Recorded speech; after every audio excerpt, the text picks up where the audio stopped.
Cool. Give it up one more time for the praise and worship team, please. Yes. My name is Chuck R. II. If you don't know me, I'm a volunteer here at Grace. If you do know me, keep all those personal anecdotes to yourself. These people don't need to know that information. Thank you. Someone else says. Before I get started, we're going to talk about what is the gospel and why is it important to me, why is it important to you, why is it important for the whole world. But before I do, allow me to lead us in prayer. Dear Heavenly Father, thank you for this time. It's an honor and privilege and a blessing to be able to spread the gospel in your name. We pray, as Ajahn said, that all these students and adults, you know what they need, Heavenly Father. You know what they're going through. Financial problems, school problems, relationship problems. Please provide the peace that transcends all understanding to all these people in here, Heavenly Father. And please let the Holy Spirit speak through me and allow me to speak nothing but the truth. And the truth will set us all free. In Jesus' name we pray. Amen. Amen. Thank you. So what is the gospel and why is it important to me? Today we're going to go over 6 crucial questions of who, where, when, what, how, and why. Thank you, Justin. Appreciate you. But today I want to go over specifically the what, how, and why. But before we do that, we're going to go over who, where, and when. So next slide, please, my guy. So, who is the gospel about? Well, according to the primary sources, Matthew, Mark, Luke, and John, the who is, anybody know? Who's the gospel about? Jesus, yes, Lord and Savior. That's a 6th century, you might be a little looking different, but it's not important in this skin tone. But, yeah, it's about Jesus Christ of Nazareth. Next one up. So, where did it take place? Well, it took place in ancient Jerusalem, but specifically the resurrection, which is what we'll be talking about, took place in Golgotha in Aramaic, which is the place of the skull you see right there. Kind of looks like a skull. I don't know. Yeah, you know, that's where he died, but all right. And then when did it take place? According to the primary sources, it took place between 30 and 33 AD, with most historians saying 33 AD is when our Lord and Savior was died and resurrected again. So now we're going to get into the what, how, and why of the resurrection. But before we do, I have a question, an important question that's crucial to the faith in this message as well. So raise your hands. How many of us would say that we are good people? Okay, I expected more hands. Well, Justin. Wrong. Everybody, not a good person. And that's not according to me. I'm in the same boat. I'm a sinner who found where living bread was. Because according to the Bible, next slide please, the standard of heaven is perfection. In Psalm 14:3, there is no one who does good.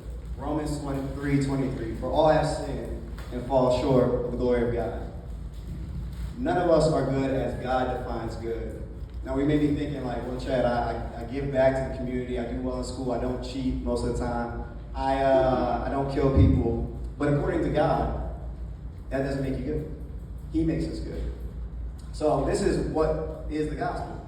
And this is important if you're taking notes today.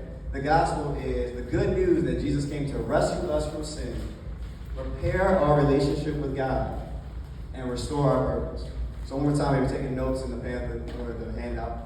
Rescue us from sin, repair our relationship with God, and restore our purpose. So the what is, for God so loved the world, that he sent his only begotten Son, whoever believed in him will not perish, but have eternal life. And that's crucial, because it's the crux of our faith. You can't earn heaven, but we'll get into that a little later. But how does he rescue us? Let's bring in Will Smith, please.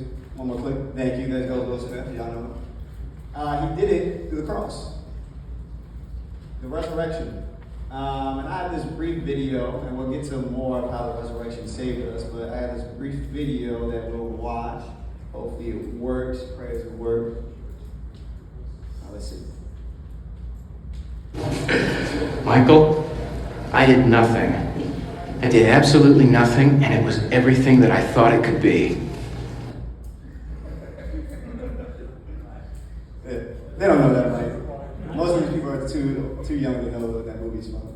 Or that clip is from. But, so Ephesians 2:8, we are saved by grace through faith. It is a gift of God while we are saved. We can't earn heaven through our good works. But before I go on to, if the old people, this is called a tier list. I want to talk to you about the brutality of the cross. The young people hopefully know what the tier list is. Yeah, you know what tier, yeah, thank you, Dora. So we got D tier, and D tier, we're going to talk about the brutality of the cross. So D tier of painfulness is getting a hug. Is a hug painful? Yes. It depends on who you get it from, JL. But most of the time, if it's anybody else, not JL. Yeah. So up next we got C tier, a little bit more painful, stepping on the Lego. We're comparing it. Listen, it's a painful, but it's not as painful as it can be. Up next, Justin, please. B tier.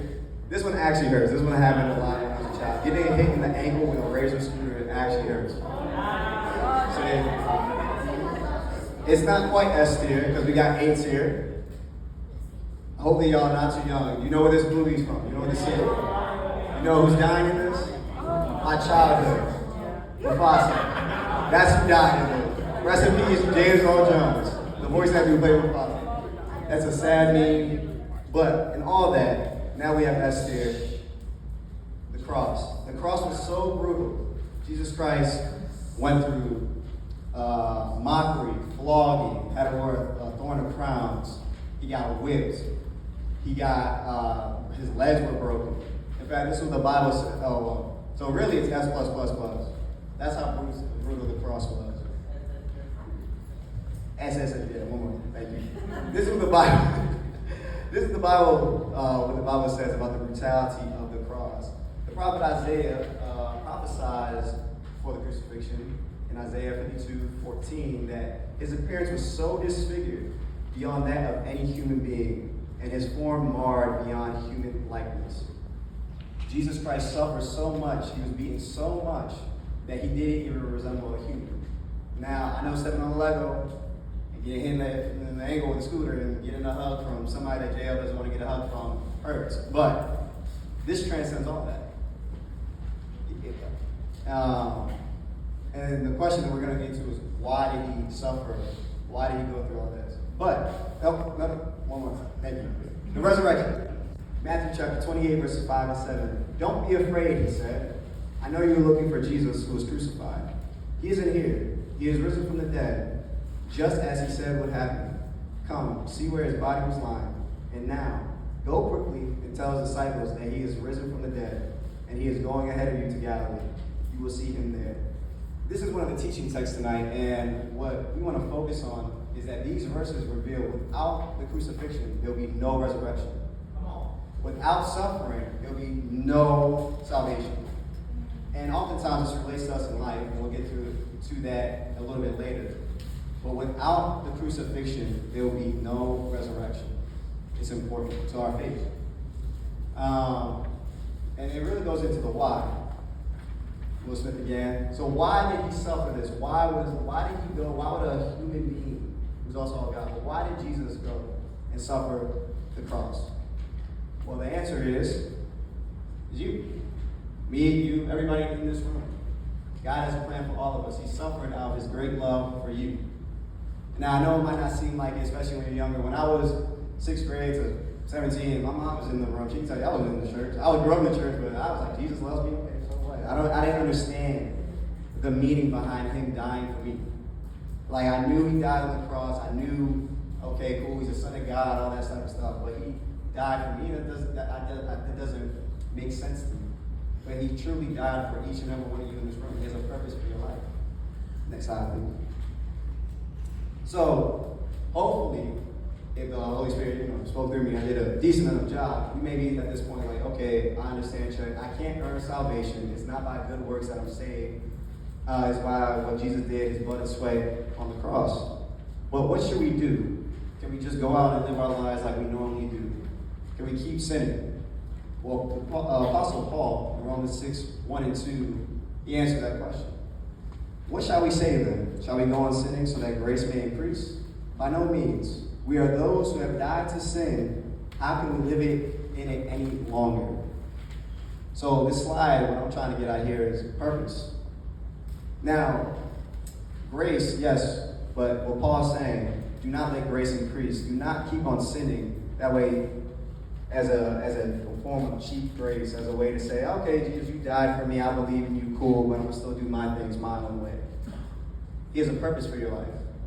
He's not some type of strict dictator that wants to control every aspect of our lives. But when you live in his purpose, that is when you will live the most fulfilled life that you could possibly live. Before Jesus saved me, I did things my way. And I thought that was correct. But it just leads to more destruction and chaos.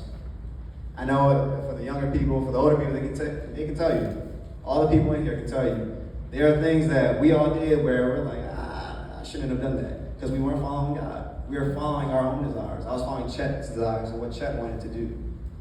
So he has a purpose for our life. What is the next slide, brother? Go ahead, go to it. Oh yeah, that shows the lion and lamb. And this goes into this too. In Revelation chapter 5, verse 5 and 7, it's written by the apostle John, Patmos. Then one of the elders said to me, do not weep. See, the Lion of the tribe of Judah, the root of David, has triumphed. He is able to open the scroll and its seven seals. Then I saw a lamb looking as it had been slain, standing at the center of the throne. And what these verses exemplify is purpose. The first time Jesus came, people thought he was going to come as a conquering king, the Lion of the tribe of Judah. And people thought that, oh, okay, that's how he's going to achieve salvation. But he came as a suffering servant, the lamb that got slain. And this relates to us because the common objection I hear when I do apologetics on the street or whatnot is not necessarily a intellectual argument based on evidence. I can't believe Chet and Jesus because of this, that, and third evidence. These verses represent partly, amongst other things, is that God has a plan for us, and even when we don't see it, God is still working. Amen. Even when actually, can I get another amen? Thank you, I appreciate it. Because even when we don't see it, he is always working. The people thought that Jesus was going to come as a conquering king. They didn't see God's vision. And oftentimes, we don't see God's vision from a limited point of view. And this represents, the next slide, please, why I can't follow Jesus. I can't follow Jesus because, and Justin, you just put all of them up, brother. Why did my parents get divorced? Why am I not enough no matter how hard I try? Why did my dad get sick?